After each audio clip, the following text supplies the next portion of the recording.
نہیں thank you for your good wishes Arif صاحب. فی الحال تو میں اسلام آباد بیٹھ کے اس اچھی فضا میں مشاہدہ کر رہا ہوں سیاست کا اور صحافت کا. And good luck to you also in 2012. ہم مشاہدات کر رہے ہیں، اس کا مطلب مشاہد صاحب بہت بہت شکریہ آپ کا. Thank you very much Mushahid صاحب for being with us. Thank you very much جی، بڑی مہربانی. جی صاحب، مشاہد صاحب نے تو بہت کلیئرلی یہ کہا، رانا ثناء اللہ نے ویلکم بھی کیا، لیکن انہوں نے یہ کلیئر کر دیا کہ وہ اسٹک ٹو ہز پارٹی. میرا خیال ہے وچ از اے ویری گڈ تھنگ. جب اس طرح ایک تھرڈ فورس کے نام پہ ایک پارٹی آ رہی ہے اور اس میں لوگ انہی کی پارٹی سے سب سے زیادہ لوگ گئے ہیں ویسے. نہیں لیکن دیکھیں مشاہد صاحب کی اچھی بات یہ ہے کہ وہ اگرچہ جنرل سیکرٹری ہیں پی ایم ایل کیو کے، لیکن وہ اس کے باوجود بے لاگ تجزیہ بھی کر دیتے ہیں صورتحال کا، اور ان کا تجزیہ جو ہے بائی اینڈ لارج وہ ٹھیک ہے. اور میرا خیال ہے کہ وہ بڑے کمفرٹیبل ہیں چودھری برادران کے ساتھ، کیونکہ میں نے دیکھا ہے ان کی تال میل جو ہے نا جس طرح ہے چودھری شجاعت کے ساتھ بالخصوص، تو میرا نہیں خیال کہ وہ کوئی اتنی جلدی میں ہے کوئی اس قسم کا فیصلہ کرنے کے جو جاوید ہاشمی نے کیا. اور مشاہد صاحب کو پوری ایکسیس حاصل ہے.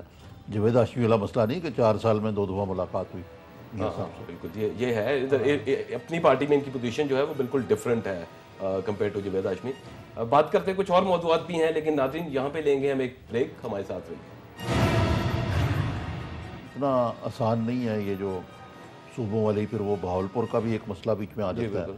جنرل کیانی صاحب نے احتیاط برتی ہے، وہ ایکٹیو سیاستدانوں سے نہیں ملتے. بظاہر انہوں نے اپنے آپ کو ایکٹیو پالیٹکس سے دور رکھا ہے.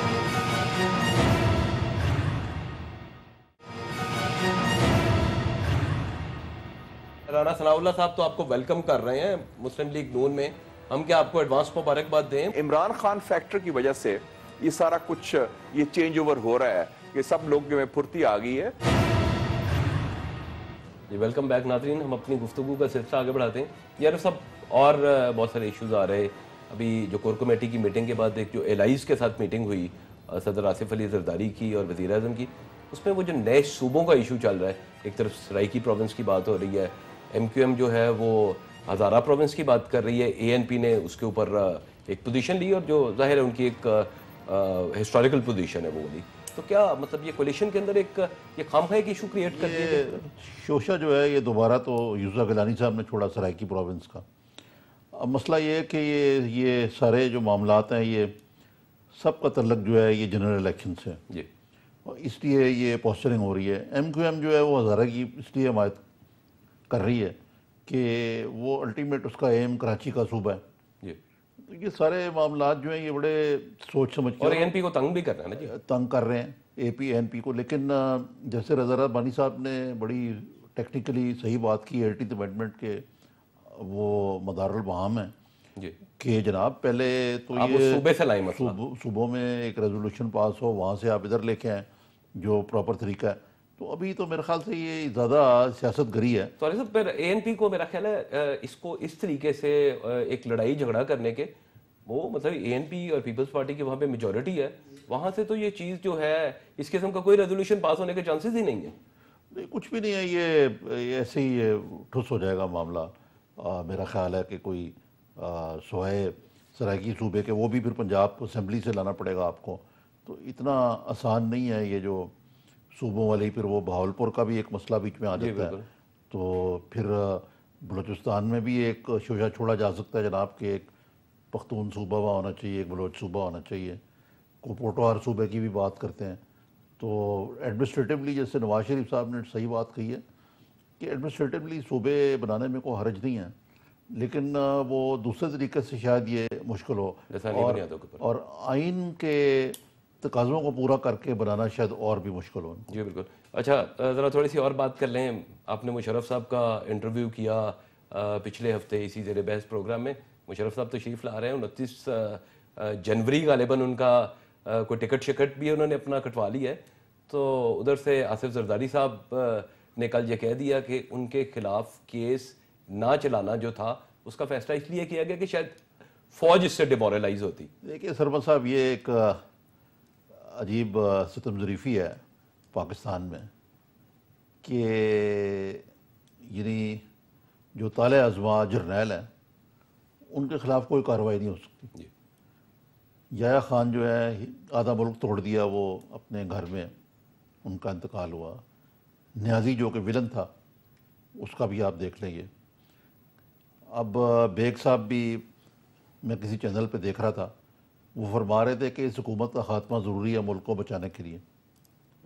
جی لیکن آپ اگر ذرا ترکی کی مثال لیں, عارف صاحب اگر وکی لیکس پہ جائیں تو پھر تو شاید جنرل کیانی کی بھی اسٹیٹمنٹ ہے کہ جی اس ملک کا صدر شاید اسفندیار ولی کو ہونا چاہیے. جی ہاں دیکھیں نا, اب پھر یہ اب اس کو میمو گیٹ سے بھی آپ ملا سکتے ہیں. لیکن آپ دیکھیں ترکی میں کیا ہوا ہے. ترکی کے جو سابق جو 2010 میں ریٹائر ہوئے ہیں آرمی چیف, ان کو عدالت نے پکڑ کے تو اریسٹ کروا دیا. ایک وہ جو وہاں پہ ایک کو پلاٹ ہے اس کے ضمن میں, اس میں کچھ جرنلسٹ بھی اریسٹ ہوئے ہیں. اور اردوغان جو ان کے وزیر اعظم ہیں, انہوں نے بڑے بردباری سے آہستہ آہستہ آپ کے ترکی کی جو کانسٹیٹیوشن ہے اس میں آرمی کا رول موجود تھا, اس کے باوجود انہوں نے اس سے چھٹکارا حاصل کیا. ہمارے ہاں یہ ہے کہ دیکھیے وہ تو ہے کہ انہوں نے کو کا پلاٹ کر رہے تھے. وہ لوگ جو پاکستان میں آئین کی کو ملیامیٹ کر کے یہاں حکومتیں کرتے رہے, جس میں مشرف صاحب بھی شامل ہیں, وہ واقعی سمجھتے ہیں کہ میں آ کے پاکستان کو ٹھیک کر دوں گا, اور وہ کہتے ہیں 3 پیشیوں میں میں فارغ ہو جاؤں گا عدالت سے بھی. تو دیکھیں وہ آتے ہیں, ان کو آزما لینے دیں. لیکن انہیں تو یہ بھی بڑا زوم ہے کہ میں نے پاکستان چلایا اور مجھے ہی پتا ہے کہ پاکستان کو کیسے چلایا جا سکتا ہے. دیکھیں نا, اب جو مقام شکر ہے کہ پاکستان میں بھی آہستہ آہستہ یہ ماحول بنتا جا رہا ہے جہاں فوجی نظام کے لیے کوئی گنجائش نہیں ہے. لیکن اس کے باوجود ہمیں بھی معلوم ہے اور آپ کو بھی معلوم ہے کہ سویلین کنٹرول جو ہونا چاہیے افواج پاکستان پہ, اس کی نہ ابھی وہ پوری طرح آیا ہے. اور جو ہماری جو جسٹ سیاست ہے اس میں بھی اس کی بھی ایکسیپٹیبلٹی نہیں ہے. اچھا اب دیکھیے زرداری صاحب جو ہیں وہ کہتے ہیں خود ہی, جیسے آپ نے کہا کہ جی ہم نے تو اس لیے نہیں ڈیمورلائز نہ ہو جائے. ایک اور وہ دلچسپ چیز آپ نے پڑھی ہوگی کہ Indian army chief, serving Indian army chief, انہوں نے 2 چھوٹے چھوٹے مسائل تھے. تاریخ پیدائش اپنی بدلوانی تھی. اٹارنی جنرل نے ڈیفنس منسٹری آف ڈیفنس کو کہا کہ نہیں یہ نہیں ہو سکتا. انہوں نے وہ ریکویسٹ جو ہے وہ ڈکلائن کر دی. پھر بیچارے کارنر کا پلاٹ لینا چاہتے تھے, ہریانہ کے چیف منسٹر نے اس کو ٹرن ڈاؤن کر دیا. دیکھیں نا, یہاں تو چیف منسٹر سے پلاٹ لینے کی ضرورت ہی نہیں ہے. جنرل مشرف صاحب نے ایک دفعہ ہمیں کچھ چند لیڈروں کو بلایا اور انہوں نے سمجھایا کہ بھائی یہ تو پوائنٹ سسٹم ہوتے ہیں فوج میں, جس کے تحت لیفٹیننٹ جنرل, میجر جنرل اور اس سے بھی نیچے جو ہیں بریگیڈیئر, کرنل بدرجہ ان کو پلاٹ ملتے ہیں اور وہ ان کا حق سمجھا جاتا ہے. تو ہمارا سسٹم جو ہے ذرا مختلف ہے. سبھی کے پلاٹ موجود ہیں یہاں. آپ کو پتہ ہے کہ ڈی ایچ اے سوسائٹیز موجود ہیں. عائشہ صدیقہ محترمہ نے اس پہ کتاب پوری لکھی, ملٹری انکارپوریٹڈ, اور اس پاداش میں مشرف صاحب نے ان کی کتاب کی رونمائی بھی نہیں ہونے دی. لیکن اگرچہ دیکھیں ان ساری باتوں کے باوجود جنرل کیانی صاحب نے احتیاط برتی ہے. وہ ایکٹیو سیاستدانوں سے نہیں ملتے.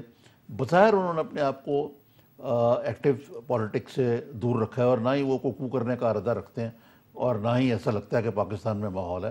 لیکن اس کے باوجود آپ دیکھیے ہماری جو سیکورٹی پالیسیز ہیں, جو ہماری فارن پالیسیز ہیں, پاکستان ایک سیکورٹی اسٹیٹ ہے, اور سویلین حکومت کی ضرورت نہیں کہ اس سے ادھر ادھر ہو, اور یہ معاملات چلتے جا رہے ہیں. اور جو ایک سابق ملٹری چیف تھے, انہوں نے مجھے, میرے ان سے دوستی تھی, انہوں نے کہا جی یہ بے نظیر کی چھٹی جو ہے ضروری ہو گئی ہے, اس لیے کہ سینٹ سے الیکشن سے پہلے اگر یہ آ گئے تو یہ بہت پاورفل ہو جائیں گے, اور اکانومی جو ہے یہ بہت زیادہ سفر کر رہی ہے انڈیا اور پاکستان. اس محلے سے جب بھی آپ کہتے ہیں کہ انڈیا اور پاکستان کا گیپ بڑھ رہا ہے, تو آپ پھر اکانومی میں بھی دخل دے سکتے ہیں, آپ ہر چیزوں میں گورننس میں دخل دے سکتے ہیں. اب بھی آپ دیکھیے کہ مارچ کا ایک قسم کا کاؤنٹ ڈاؤن ہے, اور کتنی پاکستان میں ہلچل مچی ہوئی ہے. تو یہ ایسے ہی تو نہیں ہے. جی مجھے تو ایسے لگ رہا ہے کہ جمہوریت میں انڈین آرمی چیف کو دیکھ کے لگتا ہے بہت ہی معصوم ہوتے ہیں فوجی جرنیل. مطلب یہ ہوتے ہیں لیکن اتنے بھی نہیں ہوتے. وہاں بھی اسرٹ کرتے ہیں اپنے آپ کو, اور امریکہ میں بھی پینٹاگون میں جو جرنیل ہے اپنے آپ کو اسرٹ کرتے ہیں. لیکن وہ ایک جو دا بک سٹاپس جو ہوتا ہے نا کہ کہاں جا کے ویئر دا بک سٹاپس, وہ سویلین اتھارٹی ہے. یار صاحب آپ کا بہت شکریہ. ناظرین آپ نے ہمارا پروگرام دیکھا. آپ کے فیڈ بیک کے منتظر رہیں گے زیر بحث @sama.tv پہ. اس کے ساتھ ہی اپنے میزبان سرمد بشیر اور عارف نظامی کو اجازت دیجیے. اللہ حافظ.